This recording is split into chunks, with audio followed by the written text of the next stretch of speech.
The other question I wanted to ask was about Aisha. May Allah be pleased with her.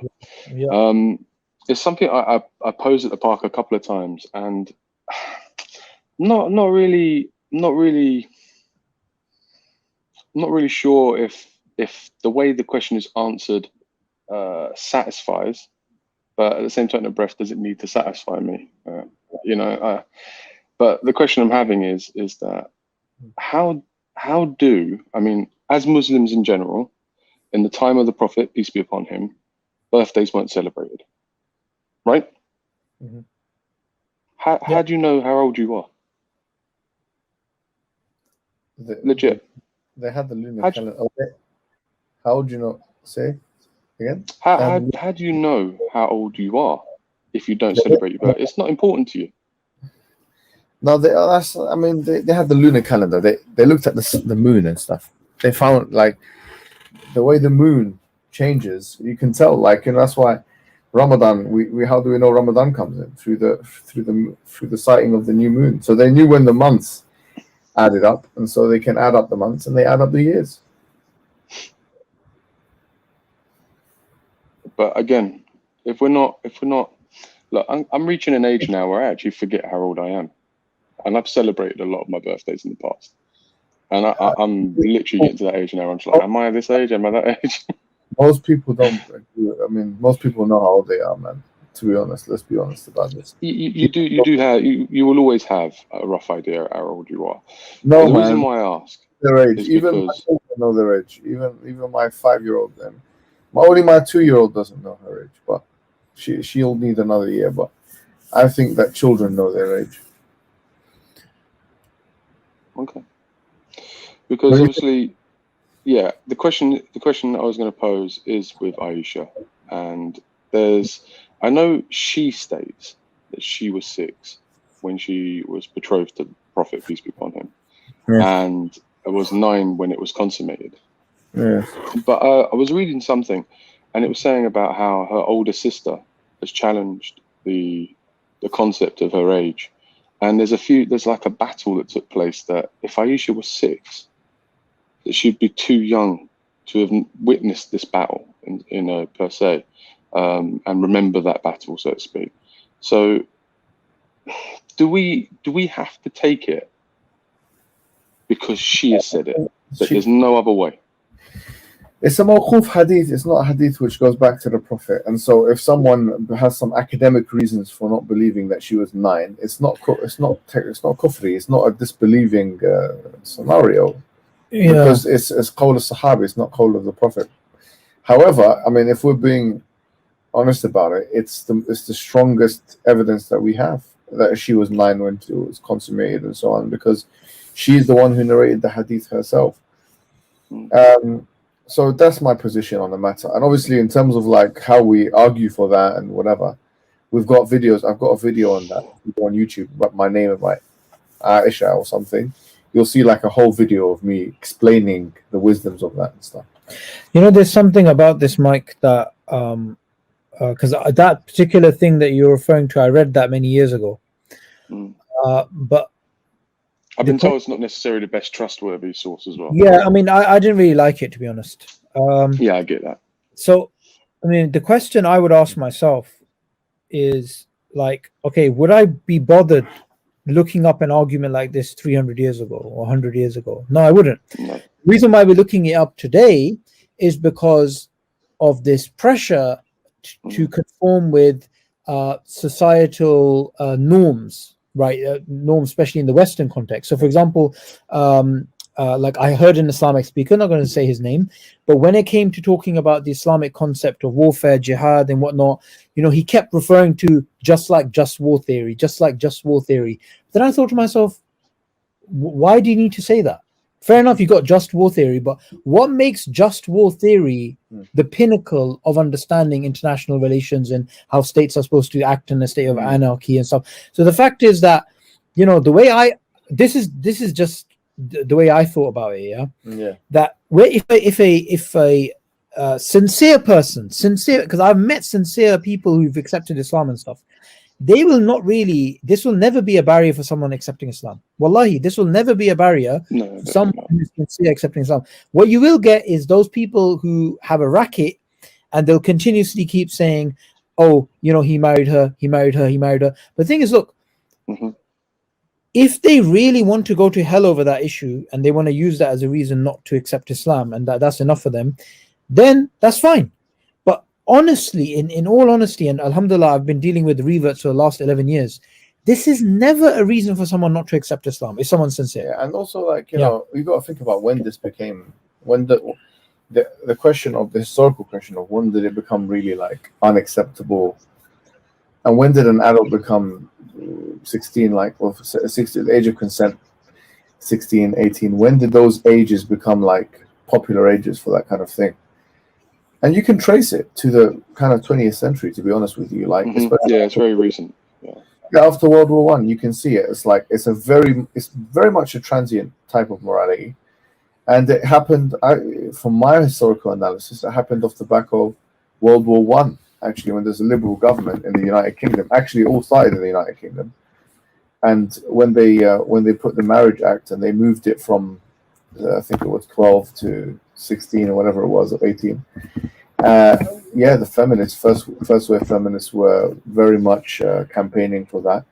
India, I think, changed the age of consent before Britain did, and a lot of it was connected to education, because now education had been like, oh, well, you got to finish school before you're known as an adult, and school finished at 16, 14, 16, those kinds of ages. So adults started to be connected with that age. And we're not saying, because it's so much enshrined into our popular cultures now, not just in the UK, but almost globally, even in so-called quote-unquote developing countries, we're not saying that 10 and 12 and 13-year-olds should be getting married, by the way, because the structures are not in place for that. No. Before, in Sparta, I don't know, 2,000-3,000 years ago, the 6-year-olds used to be fighting. And 7-year-olds, the 6-year-olds and 7-year-olds in ancient Athens and Sparta are different to the 6 and 7-year-olds of today, who basically can't even go to the toilet without, assistance or something like that. But that's not something which existed aforetime.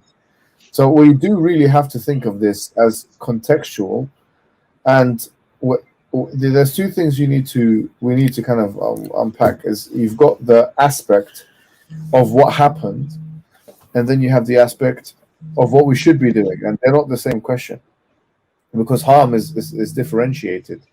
What's haram is to harm anybody, or in marriage, like.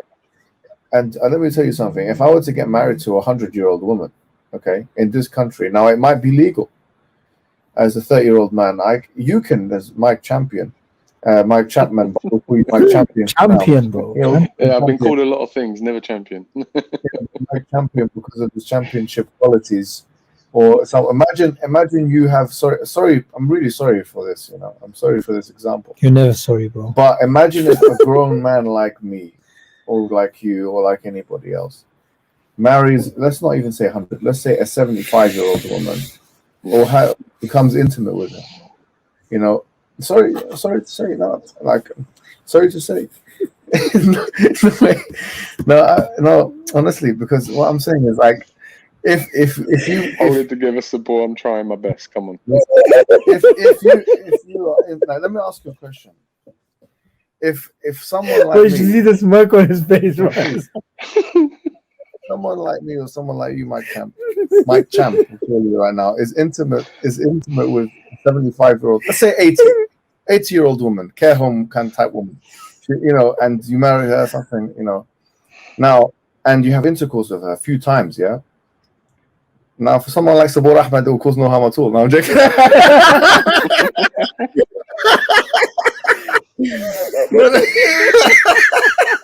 No. He's gone.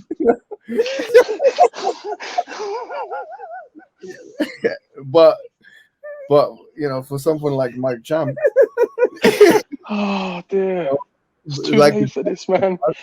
Like a champion. Now tell me what kind of harm that's going to cause that woman. If she's like, what? She's getting hurt, she's getting this and that. Bro, let's be honest.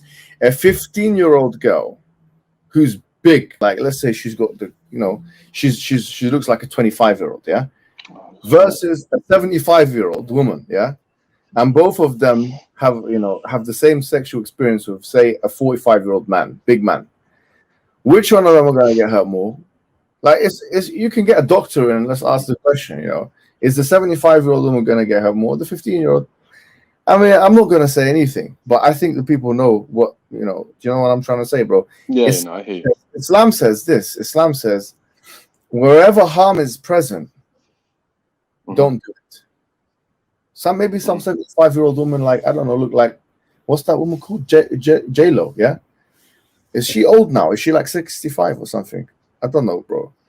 But how old is she? 65, 70? I don't know, bro. But she's a woman. Good guess. Likewise, there's other, bigger people that are, under the age of 16, but they come on, bro. Like, be a fact, you can get a 16-year-old, 17, 18, 20-year-old who's anemic, who intercourse with them would be very painful. Very painful. In fact, it could kill them. They could, maybe not kill them. I don't know. But you can have a 25-year-old with the same problem. You know what I'm trying to say, bro? It's not harm. And so the hadith says, La darar wa la dirar, that there's no harming or reciprocating. And we have a harm principle, but it's no harming and reciprocating harm. So where the harm is present, it's haram to do it. Imagine every time you have intercourse with a woman that you're harming her. That's not allowed. That kind of thing is not allowed. So if you have an intercourse with a 75-year-old, just because the law says it's all right, doesn't mean Islam does. You can have to the law. The law, I can have intercourse with a 75, get married to get intercourse with a 75-year-old woman. No, it's true. Bro, he just had this expression on his face. No, but I'm saying the law allows it. But what happens if she dies under my arms or whatever, No, that's gonna be one awkward wedding night. Oh dear. I'm trying to keep it together, lads. I'm trying. From the care home to the bloody graveyard. Oh dear. Oh man.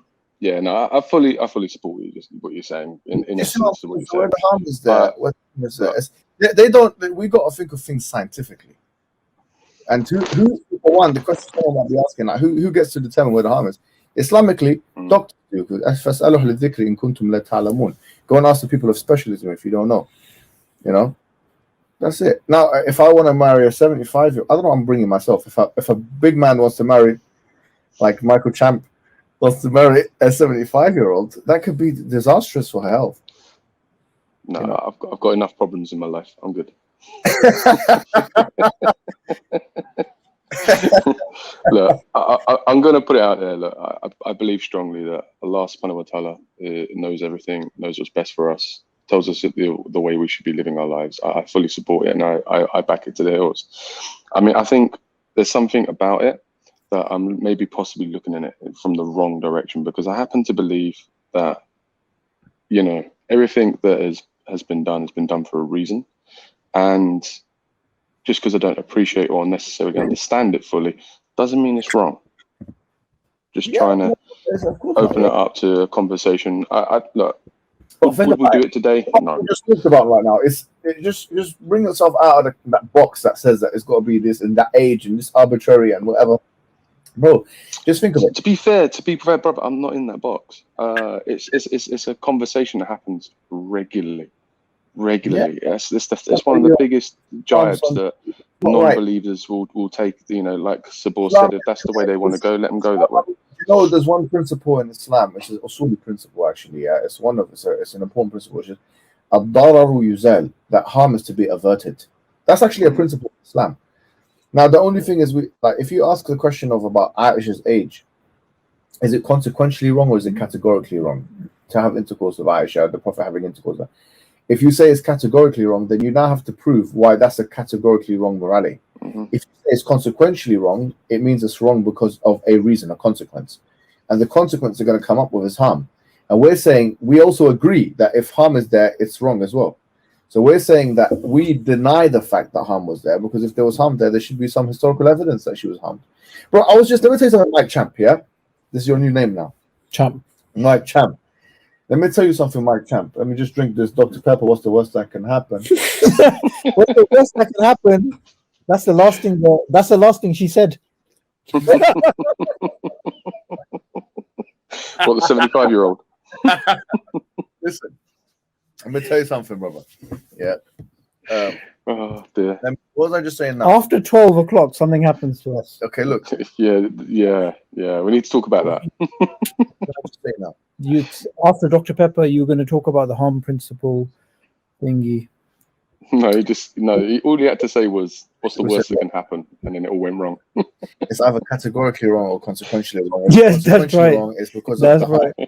It's because of the harm. Oh yes, I was going to say this. Yeah, it's good. I remembered it now. Yeah. I think having Muhidi here, you're going to behave yourself now. Joe, let me tell you something. But you got to hear what he's been talking about, bro. No. Listen. Sex with a 75-year-old. No. Please. It wasn't me. Listen. Let me tell you something right now to the people watching at home. Do you know something? Let me tell you something. Okay, 1 second. Let me drink that thing right now. Don't do it.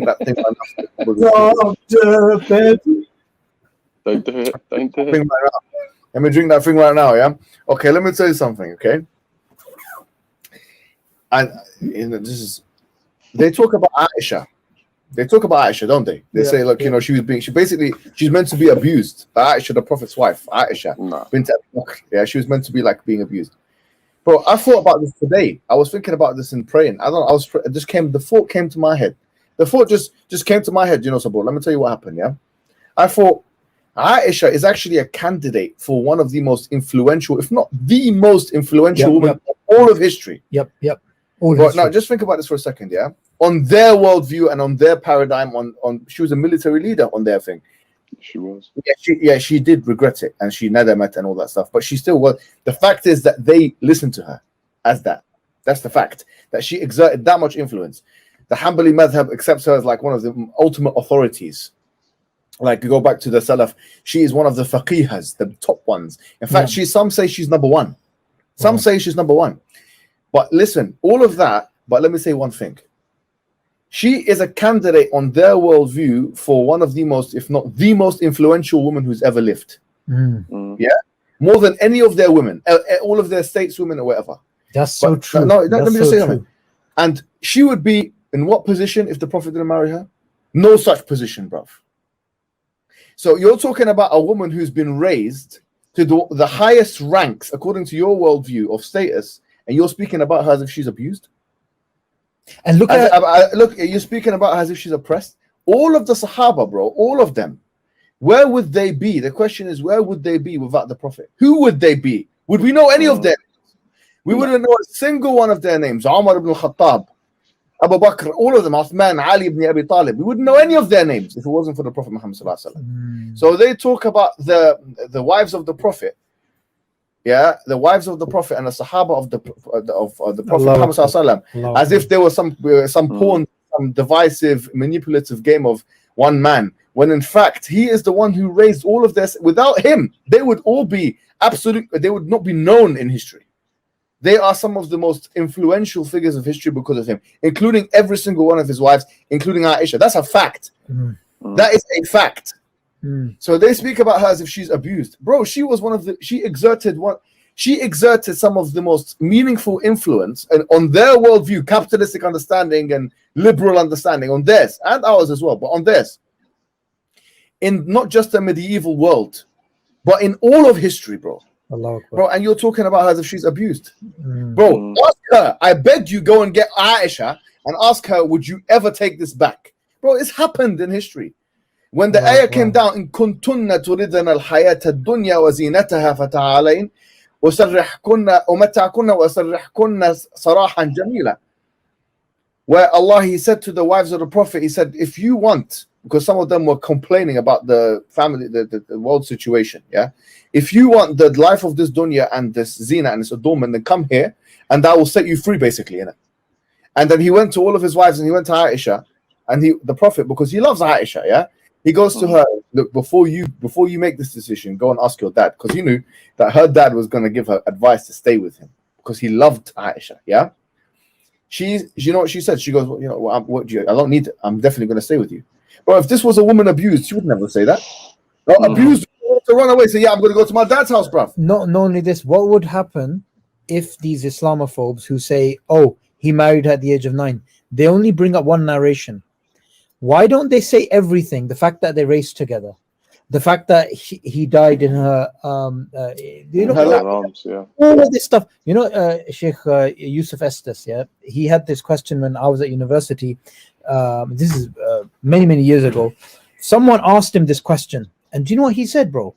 He said it was such a beautiful thing, and look how they try and make it ugly. Because if you want to accept, like what these Islamophobes, if they want to accept that thing, okay, it's 9, right? And of course we accept it's 9, right?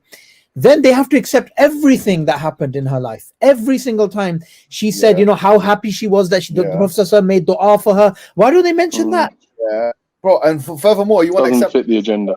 Let's go further than that. Let's go even further than that.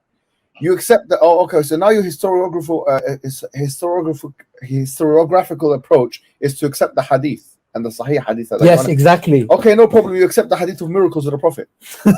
You accept the hadith where the water came out of the Prophet's hands. You accept the hadith of what? What? These are the same narrators, bruv. So why do you accept the hadiths when it comes to try and attack the Prophet? But the same hadiths which indicate Aisha was talking about the Prophet when he received revelation and he could hear these things and the camel went down when the revelation happened, like physical things that happen, which is supernatural stuff. So how comes you accept these hadiths when it comes to attacking the honor of the Prophet?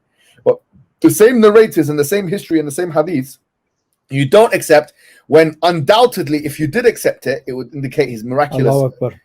Because you know what? Wow. Yeah, because you know what the implications are. But you just want to attack the Prophet, don't you? You just want to say bad things about him, don't you? Trying to get us angry, trying to unnerve us. You're trying to anger. But you know what? Some Muslims are weak and other ones have doubts and suspicion. But they should have doubts and suspicion of their own foundations, bro. Because, wallahi, it's true to say that if we have deep foundations in Tawheed and monotheism and these things these things are nothing. These things are absolutely nothing, bro. Do you know, if you really know that this book is from God, you know the morality from it is from God. You know, and we have to get ourselves away from the fact that there's not an inbuilt flexibility in Islam. Islam has an inbuilt flexibility. Like I said, it doesn't mean that every single thing that was practiced by the Prophet needs to be practiced by us. What does it mean that I have to go marry a 9-year-old? No, it doesn't mean that. Because if it meant that, then I'd go marry bloody 9 women at one time, or I'd marry like this one and that one and this one. Yeah, you know what I'm trying to say? And the way he went. Yeah, I don't know. He dropped off. He'll be back, bro. You know, let's be real about the situation. You know. And you know, there's something else I was thinking about with the people who want to take a something that happened in history, which was practiced all over the world, right? And what they want to do is they want to try and demonize one man. Then they have to demonize everybody, including their own ancestors, and they have to basically acknowledge. And they probably would do that just so they can demonize the Prophet. If they really believe that this is a valid argument, then they are questioning their own existence, because they wouldn't be alive. I'm sure in every person alive today, their ancestors going back, the age wasn't 18 always. Of course, come on, man. Exactly, joking, exactly. So you can only make this argument, because that happened, you idiot. Absolutely, bro. And you know, it's not just that, but it's like, come on, look at the age of consent 100 years ago. In most states, it was like 11, 10, 9. Delaware was 7, bro. But these guys need to really, they need to look at morality in a different way. Absolutely. They need to look at morality in a different way. All right.